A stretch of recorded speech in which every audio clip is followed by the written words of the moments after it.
Стадион. Емисија за вашата вистина. Прво околу името, не знам дали некој ме прашал, Жан не е типично име за Штип. Кумо да не бил во Франција, во Струмица, да не...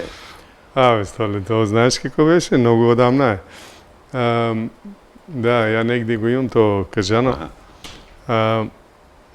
Ја требало да се викам Стојан. Исто како бе. Значи, дедо ми се викал Стојан и ја требало нормално да се викам Стојан. И ја у шала кажуваше дека баш ми одговарало тоа име. Ја цел живот стојам, така да ќе било оптимално. А жена ми и сега на шала ме вика Стојане, некојаш кога онака се зезаме. Тоа било у некое време, знаеш, многу одамна. И не знам, ти си па од постарата генерација, да се сеќаваш се на Алеко Протогеров. Да. И он ми беше, он беше глумец, нели, многу така шармантен, маркантен како личност. Але појава беше стварно. И он беше у драмски театар, нели, со татко ми беа многу добри. И он ми бил кум. И ја кога сум се родил, он, знаеш како е, машко дете, прво па машко, па запивка у тоа кафаните. И он, на него му идол бил Жан Габен. И рекол, ќе биде Жан и никој друг. Иначе вика, не сум ти кум. И тука да не биде кавгата. И така, јас сум одевал. И цел живот, ти не си прв што ме прашуваш, сега више не ме прашуват, ама порано, кога беме помлади, прашувааме често. И обично, знаеш како се, нели, кога беме помлади, па сега запознаваш се, јас сум вај, тај, женски ова, она. И сега сите се кажуваат, Столе, Јанко, Петко, нели, Љупчо, Тони, како беа. И јас, Жан. И нели, некоја вика, добро, а како ти е името? Мисли дека во ти е надимак, нели? Цимер Ромео од Блатец, ќе го спомнам, 3 месеци го викале Златко дека се навикнат. Вика Ромео, ама кумот бил во Италија, посета и инсистирал на тоа име. Да, продолжиме со тоа што значи живот, кариера и за здравството. После тоа ќе зборуваме, се разбира. Зошто медицина? Вашиот татко, Коце Митрев, ми е медиумски колега, нека е жив и здрав. Не проработи тој, кумот му бил глумец, познат, директор беше на театарот во Штип. Нели проработи тој уметнички или новинарски ген, или во старт, уште од средна школа, Жан Митрев знаеше дека ќе биде доктор? Па, да, и уште од, да не кажам и основно, не дека ќе бидам доктор. Знаеш, јас сум у болницата пораснат. Да, таму. Таму ми е малото, што викаш, оно старото мало.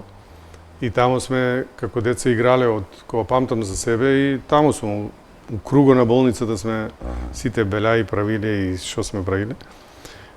Ама не сум мислил дека ќе бидам доктор, ја душа немаше, нели како мали, па и целото тоа детство. 300 работи сум имал и директно со болницата. Кршил сум нози, раци, нели, рани, шиења, чуда, значи бил сум буквално против се што е болница, значи од тоа време и кога сум лежал по тие болница, а лежал у тоа време, ми беше, како да кажам, многу мал, ја имаше кршено, уште на школа не беше, не одеше крши рака, нешто, прст, еден прст ќе ми го ампутира за малку, па не го ампутираа тогај. И сето тоа ми беше у тоа време страшно травматично. И травматично, ама и многу ми беше, да не кажам, неприфатливо, знаеш, тие услови, тоа, сето и тоа ми останаа уште како дете некоја детска травма. После натаму у гимназија веќе ми беше многу јасно дека математика не ме привлекува, не ми иде, не ми некоја одбојност. Едноставно виде дека не сум за тамо. Знаеше дека сигурно нема, а биологија, хемија, тие работи ми беа многу интересни. И така се одреди веќе од трета година знаеше дека ќе одам медицина и ништо друго. Затоа што и на медицина тогаш само Скопскиот универзитет. Таму постоеше и многу тешко се влегуваш. Деца кои што не беа од професори, од доктори, тешко влегуваа. Тоа, гледаш, до ден денеска ти е така некако. Ама, да, тоа беше генерација кај што нас не примаа, ние беме последната генерација пред што уведеа да се оде војска. Сеќаваш се у тоа време? Да. Задолжително после средна се одеше, да. Да, ние беме последната, значи таа генерација што и тогај на медицина примаа, не знам зашто, таква некоја одлука ли беше, што знам. Значи збореме за бивша Југославија, нели? Примаа 400 луѓе. И дали некоја нова политика беше, инаку примаа по 100. И беше урнавес, нели? Тешко се влегуваше. Да. И примаа 400 и така, можеби јас улезе во сите тие. Добро, ја беше добар ученик у гимназија, сето тоа гроеше, ама... Па да, не, тоа беше... Тоа после го уведеа приемниот, кога уведеа нешто матурски, нон-стоп нешто се менеше, нели? Тогај немаше, тогај требаше да ти бидат сите петки. И се, нели, комплет, и тоа ми беше проблем математика да имам петка. Девај некако со протекција малку. Нема да математика, медицина. Да, ќе имам медицина од 4-ка, 5-ка и така.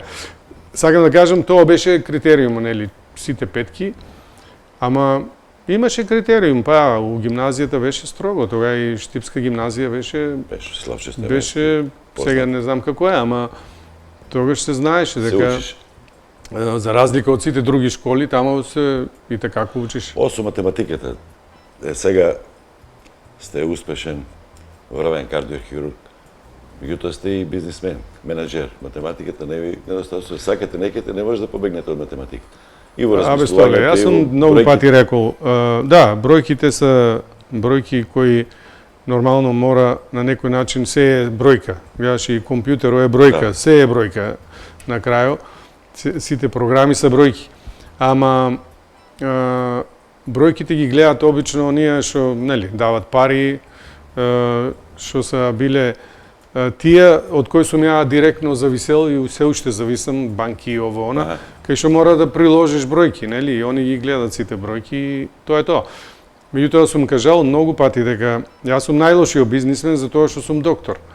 Ако си доктор, ако си тоа што си и го правиш тоа како што треба, тогај многу помалку гледаш на бројките како бизнис. И ја многу пати сум рекол дека медицината не може да биде бизнис. Не може да биде волку по толку. Значи, континуирано, нон-стоп. Пред некој ден, пример, приватен пациент од Косово дојде, плати си човекот за операција, направи му тамо 6-7 бајпаси и тежок пациент, многу комплексен, нели? И после операција као тргна добро, ама почна да се влошува и сега што да правиш? Значи, имаме ние сите можности и мора да му уградаме на пумпа што барем 24 сата продолжи го времето за да може срцето да се опорави. Таа пумпа мене ме кошта 12.000 евра. Само материјален трошок. А услугата како услуга што ја наплаќаме е некои 20.000. И мора да ја оградам за да го спасеме човекот. Утрето ден ја извадиме. Фала Богу те од Сабајле поминаваме тамо. Добро е. Веќе е добар. Која е мојата математика? Они платиле 12, јас сум потрошил 20. Само материјален трошок, не рачунаме ништо, работа, чуда, тие. Сакам да кажам, пример за да се потенцира апсурдноста на бројките како пари. Значи не е секогаш така, луѓето обично за жал, како се што се претвори у некој така наречен бизнис, и медицината ја претвори у бизнис, што јас сум многу против сето тоа. Меѓутоа Не бива, знаеш, никој не те слуша на некој начин, бидејќи не е начинот тај бизнис за мене, сега меѓу нас кажано, бизнис кога чувам некој, тај збор ми е многу така, баш ми е стран, баш ми е туѓ. Ама бизнис значи нешто да ти излажам. Значи нешто, купам го 1 евро, а ти го продавам 5 или 10. И они направиле добар бизнис. Значи што е тоа? Без за да направиш спекулација. Да, значи тоа е лажга. Да те излажам, па значи колку повише сум ти излажал, толку подобар е бизнис. Поуспешен. Значи малку сето тоа така завратено. Па малку е интересен тој терминот колку е соодветен. Приватно комерцијално здравство. Може ли здравството да биде комерцијално? Или под комерцијална подразбираат профит колку ќе се направи? Врска нема. Види, многу работи се извратени, многу работи едноставно, знаеш, кој има многу кои се фокусирани. Јас сум успешна фирма, точно. Економски мора да функционираш. Нема дискусија. Нема дискусија. Економски за мене и кога зборат, сега нели имаше и некои, да не кажам и напади директни, у смисол на бизнис, па дури нели што не дури доби некои квалификации што ме лично погодува, демек како ратни профитери. Короната тоа беше. Нели? И сето тоа така, ама не можеш сега контра, што ќе кажеш? Не можеш да кажеш ништо, ама за мене лично целата моја констелација е да добро работам за да можам да ги враќам кредитите. Чим ги враќам кредитите, јас добро работам. Ако ја не можам да ги враќам кредитите, тога е алармантно, нели? А сето што сум го направил со кредити. Ја до ден денеска имам огромни милиони евра кредити. Та со комерцијална банка, ама поинаку може ли да се инвестира? Не може. Или стратешки партнер да се најде некој да дојде од... Да, точно. Ама и стратешки партнер у Македонија не е баш лесно. Имаме па други обструкции, нели? Од која они се знаат унапред и за држава и за сето оно како функционира и у медицината поготово. И поготово што сме идеолошки уште нерасчистени. Значи ние уште имаме јавно здравство, приватно здравство. Значи мешаме ги термините малку. То пробаше ја уназад многу години. Секој здравство е јавно. Дејноста е јавна.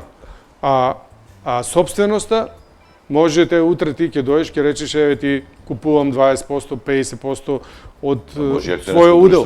Може акционерско друштво па да има не знам колку илјади граѓани да си купат акција, нели? Значи сето тоа е собственост која нема врска со дејноста. Дејноста е јавна и ние подлежиме на исти правила, тоест треба да подлежиме на исти правила, исти закони и исти прописи. Сега не е баш така, знаеш, од една страна сме третирани како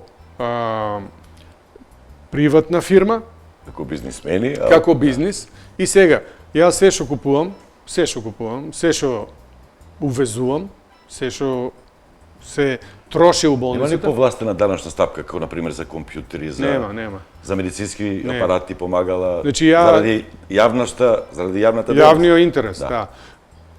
Би требало да биде барем некоја, ако ништо друго на апаратури и чуда, да биде барем 5% данока. Или поврат, не знам сега. Немаме ни поврат, значи тие 20%, 19% колку се одбиват или се плаќат како ДДВ, у суштина се неповратни. Значи ја целата моја инвестиција што ја направи у болницата, се што направи, скоро 8 милиона евра плати само чисто за ДДВ. Данок само? Само данок. Само ДДВ. Плюс другите работи. Тоа се плюс се други работи. Значи, само на основа на ДДВ сум платил 8 милиона евра. А тие ми се уште улезени у кредит. И јас сега тоа го отплаќам и отплаќам додатно. Значи, малте не дупло плаќаш, нели? Оти на тие средства и си течат камати, си течат сите тие, а каматите не се баш мали кај нас. Јас почнаа со 7,5% камата.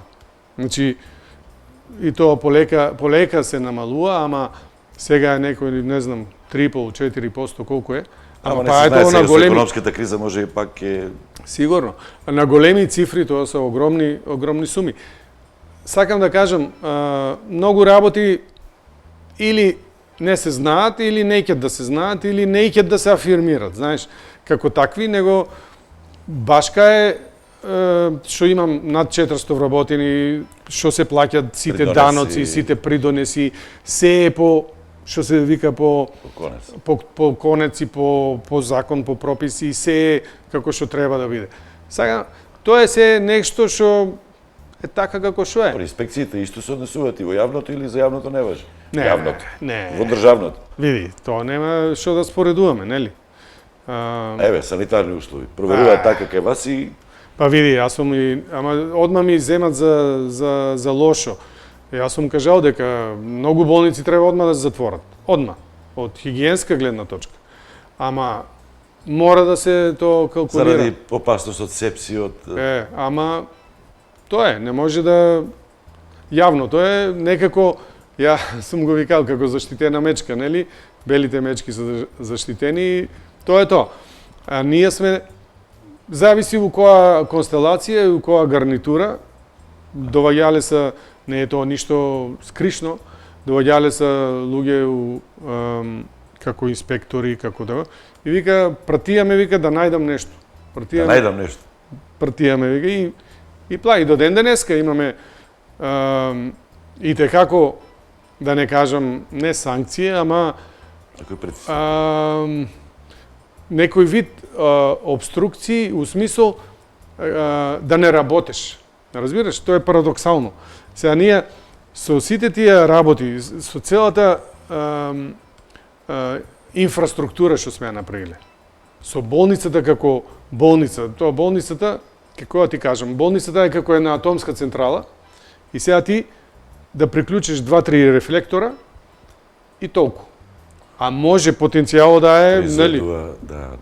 Е сега, за да имаш представа што тоа значи. Тоа се виде у короната, нели? Кога се од еднашка стори огромен притисок и огромна тако, ние без проблем се преадаптираме, имаме над 100 интензивни пациенти, интензивни.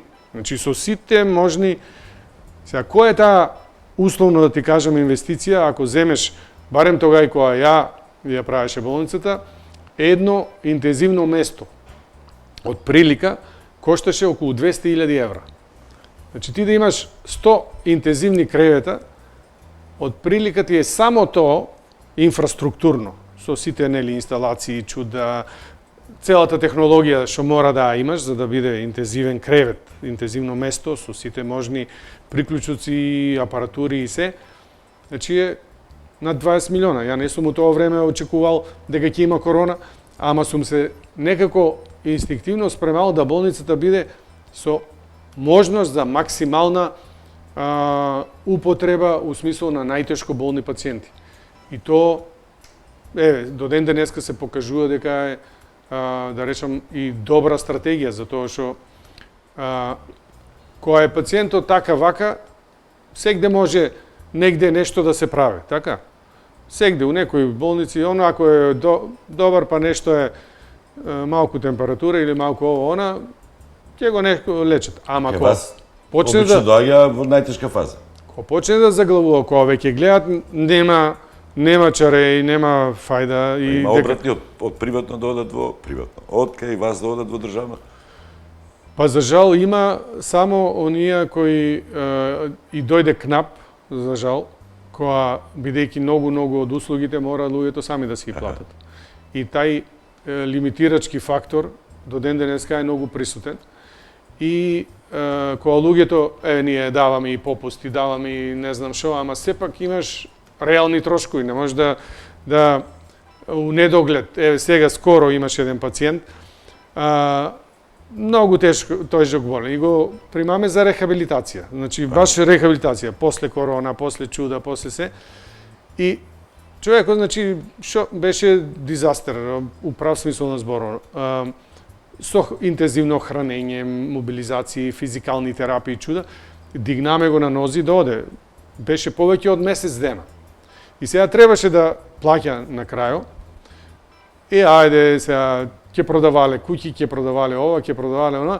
И јас викам добро, ајде, остете од човеко, нека оде од нас. Има такви социјални моменти тешки. И што да направиш, нели? Сега не можеш што вика душа да му земеш на човеко, а ако нема, нема. И многу тоа континуирано сме, да речам, у тоа сето, континуирано, секојдневно, само си тие работи и не можеш да ги афирмираш. Што сега ја ќе кажам, знаеш, ја на вај отпрости му 500 евра, на вај 1000, на вај 5000, на вај 2000, на тоа се на годишно. Начин, тоа на поинаков начин да се среди, меѓутоа ќе зборуваме за тоа подоцна, ќе зборуваме и за проектот со вашата болница.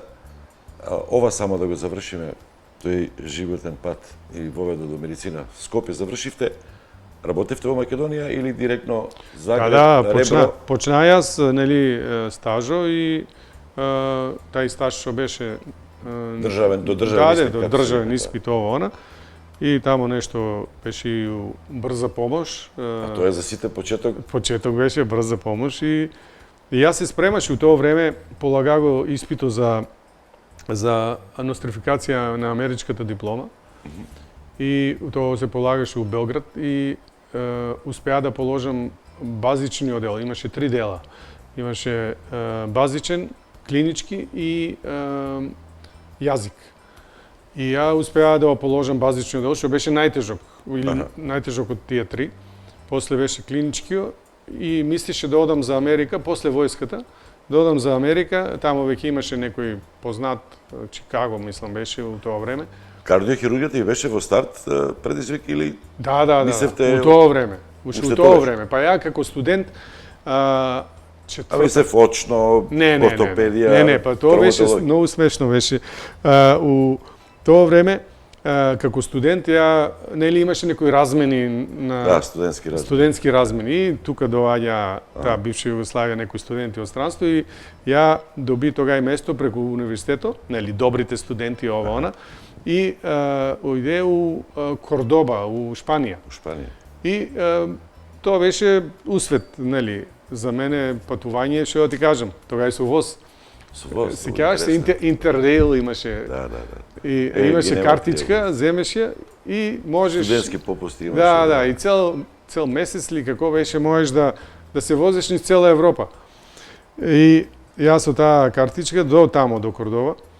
И тамо на пракса месец дена беме, као пракса, нели студенти.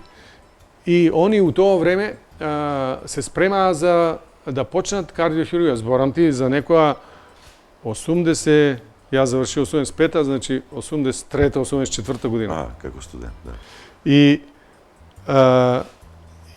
ја прв пат тогај тие што беа, некои беа кардиолози, доктори што нели со мене ме прифанаа нешто, млади доктори, ама на специализација.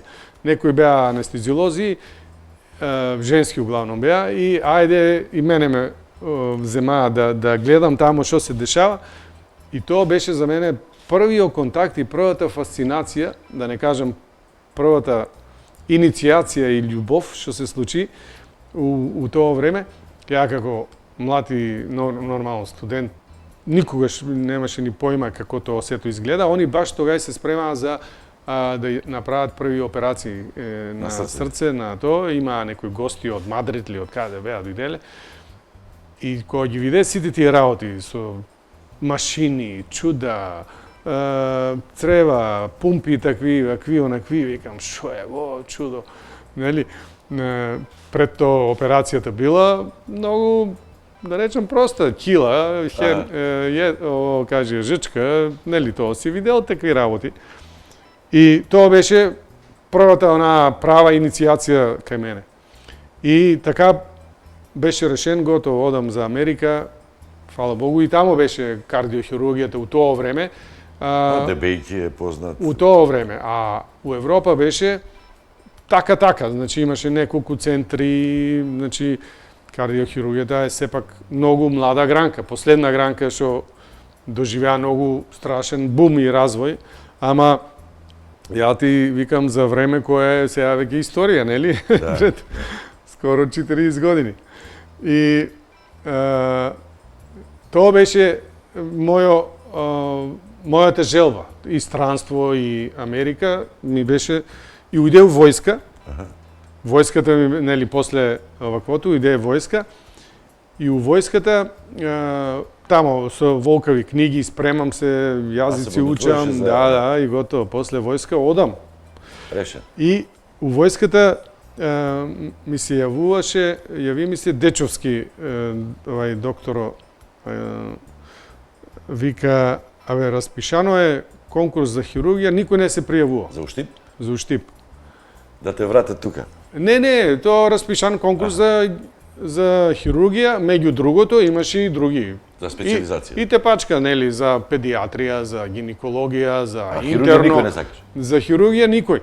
И он се мисле дали да се пријави или не, и ми вика, ти, нели, сакаше хирургија нешто, ти се сретнаме на тоа стажовите тамо на... И викам, па добра, ќе се пријавам, ја у војска уште, нели. И пријави се на хирургија и нормално, само ние двајца ме кандидати за 2 места и не прима на хирургија. И така некако викам, мајке да сега, врна се од војска и ајде тука, вамо тамо. И у тоа време доваѓаше Кафтанџиев, него некоја ујдурма му беа направиле, он млад пензионер, 60 години беше, и го беа на сила малтене пензионирале, донесеа некој закон тамо. Он беше врвен хирург за тоа време, торакален хирург. И јас само што почнувам му ово болницата горе и он доваѓаше од Скопје и оперираше некои торакални операции вамо тамо. И јас се бутам нешто како тамо трето асистентче да видам нешто да научи. И он ми вика нели у тоа такото, вика пипни аорта, вика кој знае дали друг пат ќе пипнеш, нели аорта главниот крвен сад што е на. И така беше, којто смееше да пипне тако нешто, нели, он тука се... И у тоа нешто и така ми беше рекол, оти он исто у Загреб беше специализирал, и ми вика, и прашуваме, што сакаш го, па викам јас нешто торакална кардијал, не смеам да речам кардио, не, торакално ти, он беше исто многу, они првите операции на срце ги има направено, ама не со тие екстракорпорални машини, него имаше такви што можеше со прст да се улезе преку аурикула па да се прошире митралната валвула. Тие беа у тоа време почетоци, нели? И него му беше таа желба, љубов за кардиохирургија, ама 300 сплетки има у тоа време нели, каде да биде, што да биде, кој да биде, не знам што, и некако не може он да развие таа гранка, а торакалната ја тераше одлично, нели. И ми викаше, што бе тука правиш, оди барем у Загреб. Знаеш, и така... Од таму е Загреб, значи. И од таму е Загреб. Ја тоа си го фана одма здраво за готово и за Загреб. Нити имаше некој тамо, нити некој знаеше, нити... Директно отидовте во Загреб. Да, на Ребро, директно ја му пиша. У тоа време беше, Бог да го прости сега, Соколич. Он беше дојден неколку години пред тоа, он беше, да речам, десна рака на Папо, Исидор Папо. Значи, тај беше хирург на Тито. Значи, да, у тоа време број еден и апсолутен, нели, авторитет у целата таа бивша Југославија, и вај му беше како десна рака. И кога се почна меѓу редови да се рчкат, он помина у Хрватска и како да направи кардиохирургијата на здрави нози, и уствари и со него практично почна таа права кардиохирургија у Загреб. Значи, он оперираше се живо, така, беше стварно... Здравија Радовановиќ, како се викаш? Така. Беше во Српски... Овај беше добро, он беше у Швајцарија, па доваѓаше у Сремска каменица. Така. А овај у Загреб, за да направи, нели, детска кардиохирургија, и што беше направил, и практично оња и направи првата трансплантација. И јас на него му пиша, чисто те така писмо, ти рекол ми рече, сакам да дојдам да специализирам у Загреб, нели, хирургија.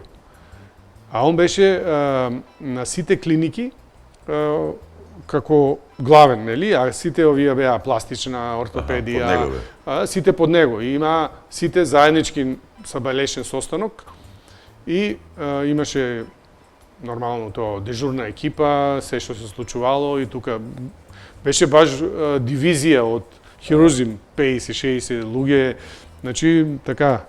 И викнааме да отидам на разговор и ја одам тамо, значи само што сум почнал со општа хирургија.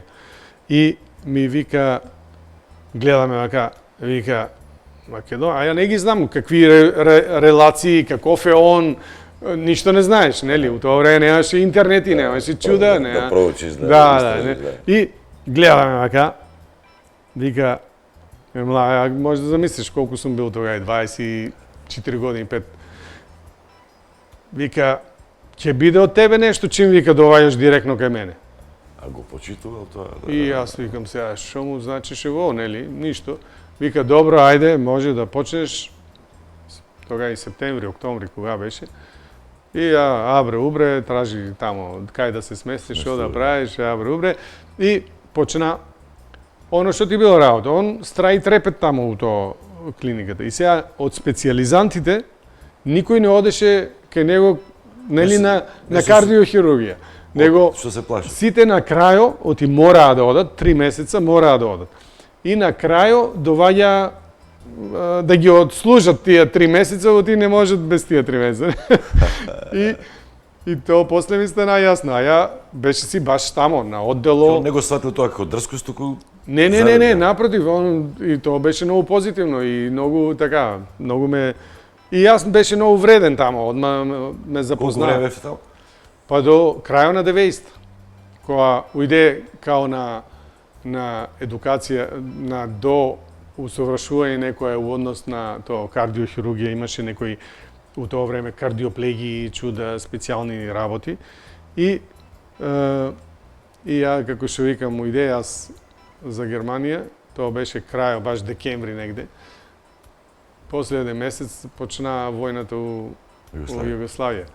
И веќе се почна да се комплицира многу. И ја беше проба да се врнам еднашка, веќе почна и да се пука по Загреб. Беше, значи, едно многу лудо време у тоа, кога не можеш да веруваш. Сега па го гледаме истиот на некој начин, за жал, филм, ама јас сето тоа го мина, знаеш, јас го мина на мој начин, значи да се суочиш со сето тоа што значи распад на држава, што значи немаш валиден пасош, па ти го не, па германците него одеднашка не го признават, па не можеш да доеш до Македонија, у Македонија каша попара, не се знаеше што ќе биде, како ќе биде, војни почнуваат на сите страни. Значи, па сум одил, столе да ти ја раскажувам, ја цела енциклопедија може да ти напишам.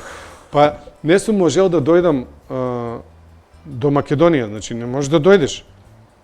Цела тука блокада, војна, Немаш комуникација, нема авиони, нема. Сега на вие генерации кои ќе кажеш вака нема да веруват. Нема комуникација, не можеш на телефон да се јавиш. Не можеш да... Сега нема проблем. Сега, не знаеш што се случува. Значи, дома не знаеш што се случува со... Ништо, со месеци не знаеш ништо. Тамо слушаш на телевизии, бомбардират се, пустат се, едни кажуваат едно, други друго. Страшно беше, нели? И низ Југославија немаше шанса да поминеш. И сум еднашка, кога се враќаше, зема, викам, ај ќе одам преку Албанија. И значи, тоа беше хорор. Сега, тоа како некој филм од овие страшните, авантуристичките, не знам, Том Круз.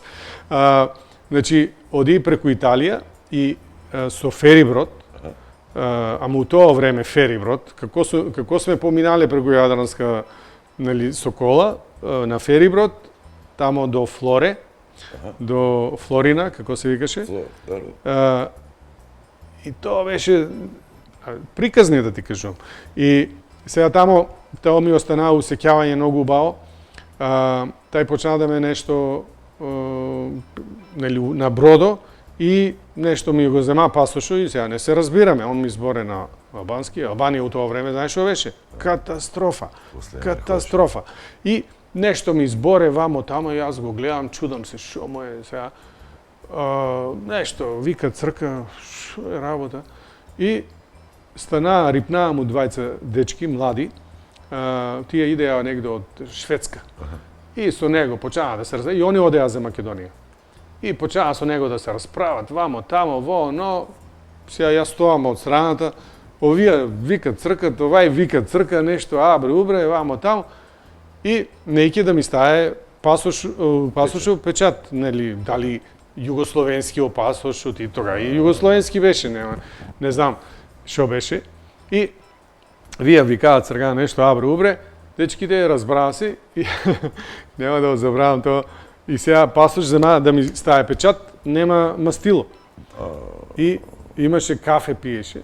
Зема печатот, бракна го у кафето, стави ми печат и после вие дечките ми викат, кажува, демек тржил да му давам нешто, вамо тамо, они. И после тоа кога се излеземе, вика ние ќе одеме напред, ти по нас ќе возиш. И вика нигде за станување. Мамбе, викам, што е работа? Знаеш како да улеземе у него. Столе, тоа беше, значи, пато не беше пат. Тоа беше нешто вака. Тоа секако изгледаше. И стварно така. Значи, на улиците, на тие улички, они возат, јапони. И излезеше како полицаец од еднаш излезе, запирате као. Овие прошишат и ја прошишам по ни. А ето, кога дојдеме тука на границата кај Охрид, да. Кај границите на онда. Да, тамо, не знам, по едни патчиња, по едно тега, како, што да ти кажам. И кога дојдеме на границата, викам во Америка е. Значи, стварно така беше. Сега скоро, пред короната оди у Албанија, значи тоа е... Сега е сосема... Тоа е... А колку сме ние напреднале, колку они напреднале, споредено со тогаш? Не, колку сме ние? Ние ако сме еден, они се 101. Колку е понижувачки за нас тоа, дека ништо не сме се развиле во однос. Сега тоа е другата работа. Митрев, да завршиме со Германија. Таму првата операција беше, колку време бевте? Кратко за тоа и после ќе се вратиме тука за проектот. Вкупно 11 години се фанал Германија, скоро 11, 10 пуни. 10 пуни и тоа мина го целиот тај пат. И од експериментална медицина до првата трансплантација 1997 година. Тога беше и првата трансплантација што ја направи самостојно. До 2000 година практично и кога се враќаше навака, ја мислиш ќе биде так, пола-пола, нема да биде пола ќе бидам у Германија, пола ќе бидам тука. Така ми беше барем плано. Меѓутоа, кога дојде тука, и тоа беше една констелација. Славите 22 години. Тоа е да. Голем јубилеј. Јутоа јас, како новинар, се сеќавам, нема, речиси на секој месец Митрев правеше пресконференција. Се соочувавте со многу проблеми, се менуваа власти. Кој како ќе дојде, нешто правеше, па реагиравте. Имаше моменти кога вие дојавте во времето кога беше министер за одбрана Клюсев и така, да. Го направи контактот или некој друг ве викна. Па види, тоа беше 2000 година. Види, знаеш како пред војната, пред војниот конфликт. Имаше ја ако се сеќаваш, ако добро се сеќаваш, уште 1998 година го доби место онамо кај Хубо, ако се сеќаваш добро, државата ми додели место за градење на приватна болница. Кај Хубо, кај Реплек, кај што е? Сега кај што е Реплек. Хубо маркет и ресторанот, кај целио такво, беа ми го доделиле на мене. Сега Систина е таму, нели? Тоа беше понатамо е Систина, ама тоа баш тука на ќошето. И тоа ми го доделија. Ја у тоа време имаше, значи, една фирма како и планот беше прво да правите приватна болница, така? Да. Значи, у тоа време имаше една сериозна, многу сериозна банка што сакаше да инвестира во Инвеститор да болница. биде. У тоа време тоа беше 40 милиона евра, Марки. марки проект. Голема Тоа сума. беше огромна сума. И значи јас беше од медицинскиот дел, таа фирма беше од онај економскиот дел, Менеджментот, да. менеджмент и снабдување, и овие беа финансиери. И единствениот услов беше нормално да добиеме место, земја, градежна дозвола, се како што се иде, и да биде болницата уклучена у системот на здравството. И јас у тоа време викаше на нив, не е проблем тоа, што тоа Со фондот, тоа со- се подразбира, нели?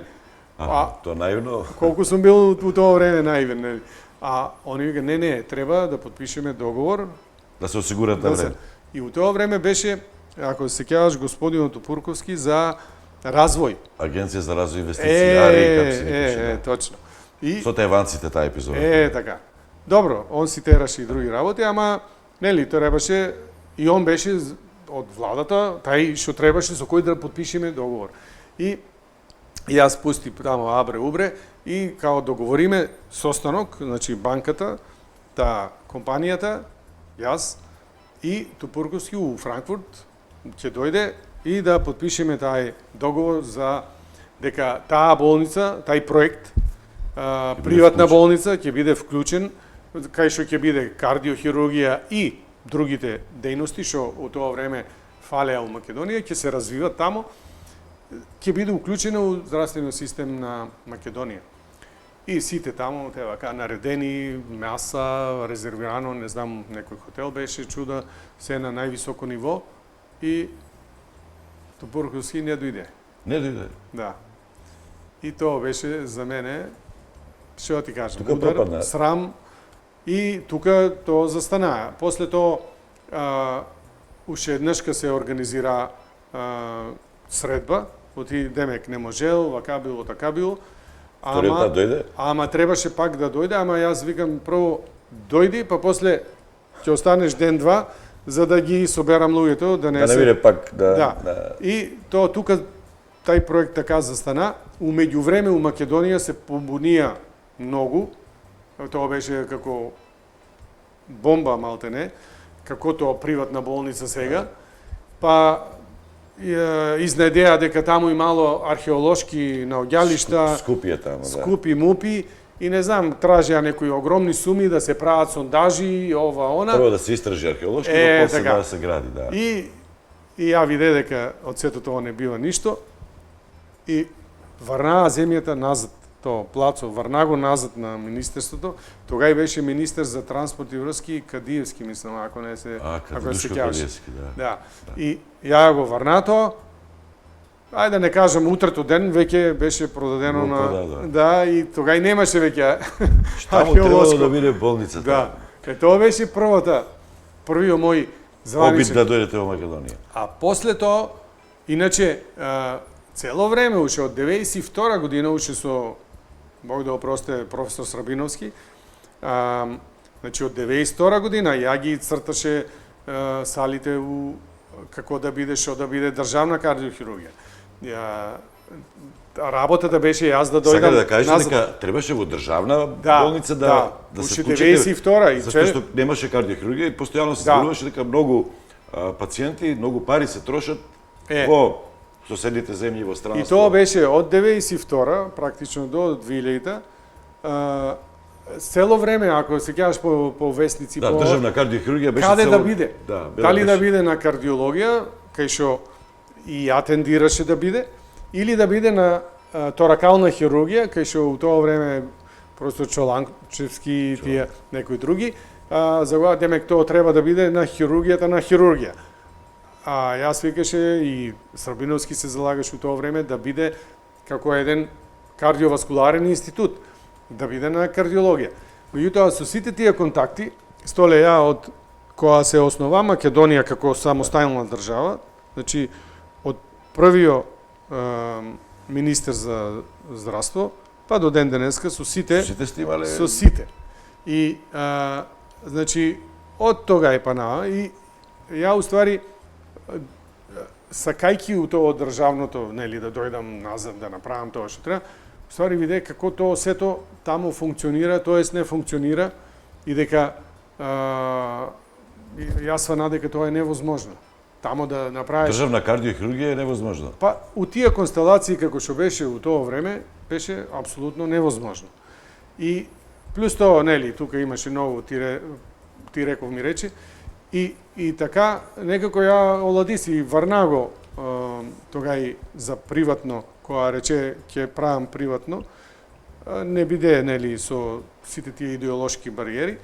Варнаго ба и рече, викам, добро, тоа е тоа, не бива. И уствари, што се случи? Случи се една случка, кај што, да кажем, малку ме иритираа, провоцираа, тогај покојниот Лазаров, сега се со сите почести на сите, ми пишува едно писмо, вика, тоа е 99-та негде. Пишува ми, вика, ние, вика, решиме, одлука, влади, не знам што тогај било, ќе биде кардиохирургијата на кардиологија и вика, ќе го ангажираме господинот Чирков од Бугарија. Он ќе биде шеф и на Камчев пријателот. Ќе ја воде деме кардиохирургијата, а вика, тебе те поканувам да дојдеш да бидеш асистент негов. И јас се така, баш ми беше онака криво сето тоа. И му викам на тај мој пријател, што требаше да бидеме тука партнери. И му викам, слушај, ај, викам, ќе направиме еден камион, фургон, ќе го напунеме се што треба, со се што ни треба, машини, ово, она, со тие доктори што ни се потребни, 4-5 души, ќе идеме доле у Македонија и ќе направиме 20 операции, евака, гратис. И он тоа го виде како супер, ајде. Вика, ајде, со прво. И сега јас каде да правиме тоа? Знаејќи ги другите болници у тоа време какви беа, и викам, може, тога и војна болница не беше улегол. И викам, по тоа што се слушаше, војна болница као организирана поради војската воно. И викам, кој? И така јас на први контакт со Клюсев.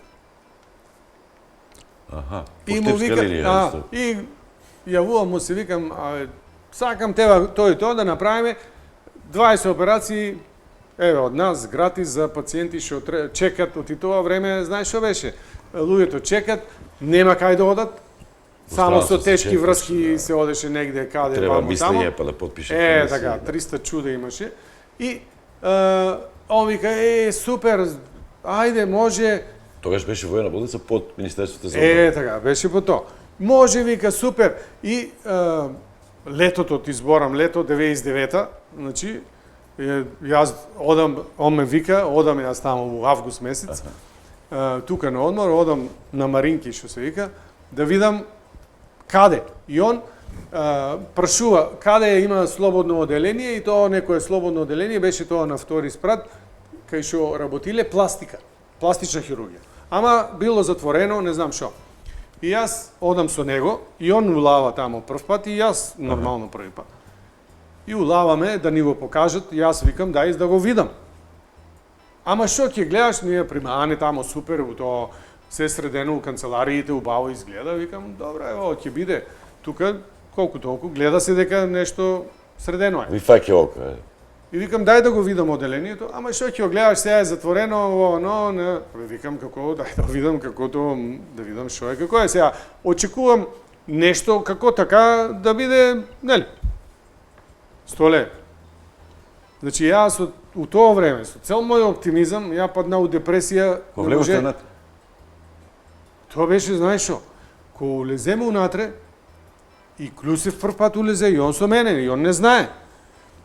Тоа беше, јас се чудам, хорор, како у хорор филм, изгниени врати, од секаде тече вода, страшно нешто. И викам, шо ево, тука ли, викам, оперирате пластика? Еба да, знаеш, и тога е у тоа време управител, и он се најде у небрано. Абе, тоа, што да ти кажам, значи, дизастер. Викам, каде во дојде? И сега Клюсев вика, во тука нешто, вика, можеме да го поправиме. Сега, пазите, оделение, тоа оделение беше некои 600 квадрата, не е. Вика, може да го приправиме, да го поправиме, вика, за 2 месеца, вика, ќе биде... И, вика, вика, вие плочки са добри. И сега подпресе на плочките, такви плочки, знаеш, ни жъти плочки од армијата, што ја... Подпресе малку, вика, вие са добри. И цел дзит од плочки, врррм, падна надолу. Испоплаши се човек. Че не славен почетокот, после тоа... И така дојде да он, уствари, инициира да се реновира тоа оделение. И така дојде целата, почна таа ујдурма. Сега, сакајќи да направиме нешто добротворно, испадна дека нема каде, малтене. И така се инициира таа војна болница. Он го инициира тоа, јас вика ќе го во реновирам. Викам, реновирајте вие. Викам, ние сме тука спремни. Чим вие реновирате, ние ќе дојдеме ќе. И они почнаа тамо. Ајде, почнаа да ме цврцкат за во, за оно, што треба вамо, што треба тамо. Јас од Германија се уште. И тамо праќам и слики и ово, и то си го водеше министерството. И они направија. Тоа после расчистивте што се зборуваше после грчка опрема да треба да враќаш. Ова беше јавно-приватно партнерство беше, така. Тоа беше првото јавно-приватно партнерство во здравството. И после, да, и тоа уствари беше прва официјално кога склучиме договор за соработка. Значи, тогава беше договор за соработка меѓу Министерство за одбрана и фирмата од Германија. Значи, така склучиме договор. За да се осигурите тоа што го велел пријателот, дека ако немаме договор, ништо не правиме. Значи, некој договор, за да може, нели... И сега што се случи? Случи се уште една небулоза, што малку неќа ни да слушат која ја у тоа време објаснуваше, оти нели почнаа да ме напаѓа, државата на тебе ти дала. Што ми дала, бе? Се му даде на жабите. Што ми даде? Значи, они си го направија тоа што го направија на 600 квадрата. На 600 квадрата столе, што и да направиш? Колку можеш да потрошиш? Ќе окричат, ќе... Колку можеш да потрошиш? Што и да направиш? Значи, најскапо и секојаш беше скапото опремата. Сега, опремата требаше да биде и така беше договорот начално, да биде под лизинг, тоест да не биде увезена и собственост на Министерството за одбрана, него да се у собственост на фирмата, значи од која јас идам. И тука ние правиме тај договор, ама после тоа се извртеа работите. Вика, не може. Не може лизинг, ние немаме закон. Зборам ти за 2000 година. И немаше закон. Вика, нема закон, нема во, мора да се увезе. Аман бе, како да се увезе?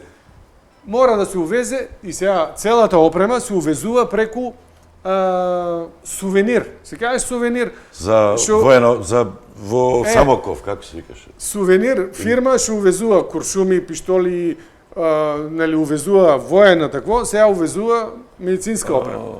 И сега званично се опремата увезе преку ово, ама они не дадеа ни динар за опрема за чуда. Значи само се увезе. Само ги изврши увезот, да. Сега, настана додатно ујдурма, нели, јас викам, операциите мора да се плаќат по одредена цена. Не може паушално ние ќе ти даеме буџет. Не, него операциите мора. Една операција кошта. Има потрошни материјали, има чуда, има тоа, што јас треба тие потрошни материјали да ги плаќам према оваа фирма. И тука настана ово, нели, фондо не кеше да подпише. Абре убре, ние почнаме да оперираме. Ја почнав у тоа време операции чуда. И ако се добро сеќаваш у тоа време, и настана не кеше фондо. Какви операции не доаѓа, они нели се на буџет. Демек, тоа е воено, треба Министерство за одбрана, треба... Па почна тоа и јас у тоа време викам, добро, окей, после една година, скоро, не знам колку, стотина операции кусур беме веќе направиле. Не знам таа пресконференција сега. И викам, добро, алармиравте. не бива. Си одам. Одам си ја, чао, пријатно. Се друго, еве вие, има договори, фирмите со министерство, со влади, дужите се, правите што сакате. И јас си ујде назад. И така беше. И јас си ујде. И тоа беше мој доста паметен чекор што го направи во тоа време. Што се уиде. Да ги разбудиш. Да. Ама, ајде, тогај се отинија веќе. Ја беше направил повеќе од 100 операции тука. И то онака поред, како што беа сите чекаа По листа на чекање што требаше во странство да одат. Што одат вамо таму или сиромашките што чекаа и умираа по тие листи. Јас ги потера и видеа луѓето, има и паметни луѓе, има и добри луѓе имаше луѓе што гледаа дека трагна работа. Многу има и што очекуваше дека вај младиот тука појма нема, сега ќе го пуштеме па ќе се избања и ќе го бришка направи, нели? Имаше и тие оти јас и улезе у патиштата, нели, знаеш? Интересите, да. И така испадна целата работа. Значи, од една добра намера да се направи нешто, за да и покажам поготово у тоа време на тие дека, нели, не ме барем понижувај со, нели, тоа што мислиш дека е. Некој у тоа време го мислеа Чирков, нели, секоја чест, ама јас у тоа време беше вундеркинд за кардиохирургија, нели? И сакаше да го тоа направам тука и, нели, да дам некој... Кој врати само кратко, ви се јави некој после од фондот? Добро, тогај ми се јавија од владата, дојде и назад да се договориме, може, и така настана Филип II, знаеш како? Значи, ја кога дојде назад, рече и они немаа концепт, што да прават.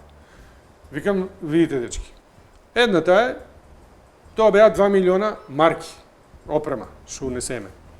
Викам, едното е, платите си го дуго на фирмата, чао, пријатно. Земете си опремата. Земете си се таму, што правите што сакате. Не, тоа не бива, вака, тендери, мендери, не знам што, ти ми рече. Океј, другата варијанта, ја викам, вие ќе ми дозволите, ќе изнајмам јас просторо, јас ќе ја земам опремата, јас, на мојата фирма. Ке ми плакате за операции, за... Да. Вие ќе плакате паушално операција, тогај направиме 2 паушала. Направиме обична операција на срце и сложена операција на срце. И со тие 2 паушала ние почнаме, значи и тамо ги наредиме кои се овие. Фондо немаше никакви пресметки за тоа ништо. Од каде? Не, тие беа операциите беа на некои 20-30% поевтини од тие што се плаќаа у Бугарија. Во странство што ги праќа. Да. И на тај начин има и они, да речам, требаше да имат фајда и пациентите ништо да не плаќат. Тоа беше и мојата поента, пациентот да дојде да не плаќа за такви операции. Значи не беше работата да биде приватно, него да биде општествено, нели, за секого. И фала Богу до ден денеска е така. И така испадна да јас можам да оформам првата приватна болница за да ги земам на мене моите тие опреми чуда. Требаше да се плаќа, да. А ово да си остане и си остана на државата. Ништо ја не зема од државата. Стадион. Емисија за вашата вистина.